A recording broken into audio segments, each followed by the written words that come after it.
life is Birch Tree.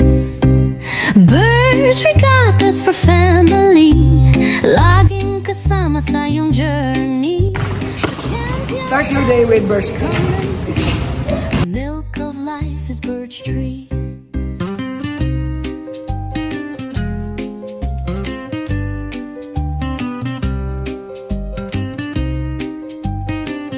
Rich in calcium and nutrients to keep you healthy and strong. Birch Tree helps you stay active and ready for the day. Birch Tree every day. Nourishing life, nourishing you. Birch Tree, guide us for life.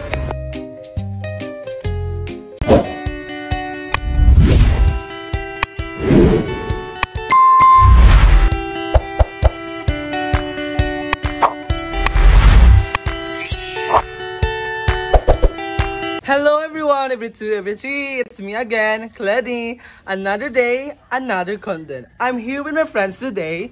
I'm gonna let them introduce to you real quick. It's Jamaica, hi! Charmaine! Hi! Anika and Jeremy! So for today's vlog, magluluto tayo ng something simple but delicious. And syempre, habang luluto kami, hindi mawala ang chicken! Guys, napansin nyo ba na mas mainit na yung panahon ngayon? Parang mas harsh na siya kaysa dati. Yeah, that's actually one sign of climate change. It's a long-term change in weather patterns and temperatures. Mostly dahil sa burning fossil fuels and deforestation. Grabe no, how something that feels simple like hotter days actually connects to our bigger problems. Ano kaya ang main causes nito? Definitely pollution from cars and factories. Tapos yung sobrang paggamit ng plastic waste. Kasi kapag sinusunog o hindi maayos ang pag-manage nito ay naglalabas siya ng harmful gases. Hello guys, malapit na tayo matapos. Red Glen, and also deforestation.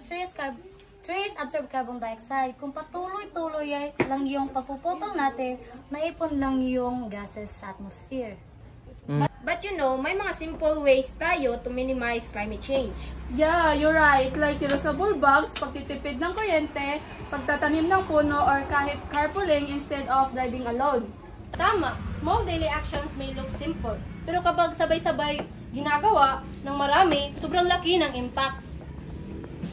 While we wait, magpa-music muna tayo.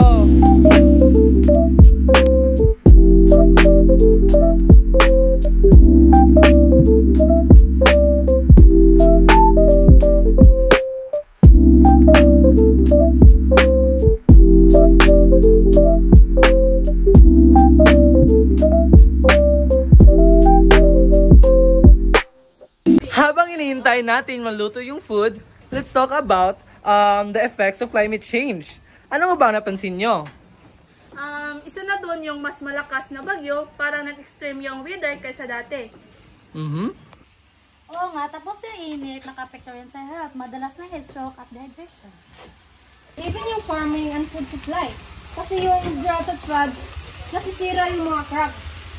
Kaya kailangan tayong kumilos even in just a simple way to minimize this problem. Nararamdaman na natin yung effects at kung wala tayong gagawin, maaari itong lumala. So ayun, habang nagluluto tayo, hindi lang tayo nag-i-enjoy sa food. Yes. Nakapag-usap din tayo something meaningful, right? Yes! Climate change affects everyone. Pero lahat tayo may power para makatulong.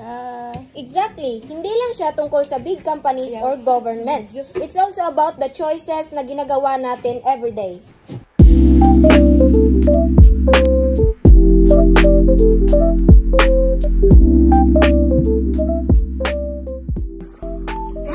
Grabe ang crap naman ng food kahit purong usapan lang kanina. Next time, more recipes pero less init. Now please, bakas masanman tayo dito sa kitchen. Pero at least we learned something new habang nagluluto. And that is for today's vlog, guys. The food was great and the conversation was even better. Don't forget to like, share, and subscribe. And of course, let's do our part to fight climate change. See you in the next vlog. Bye! Bye! Makita sila?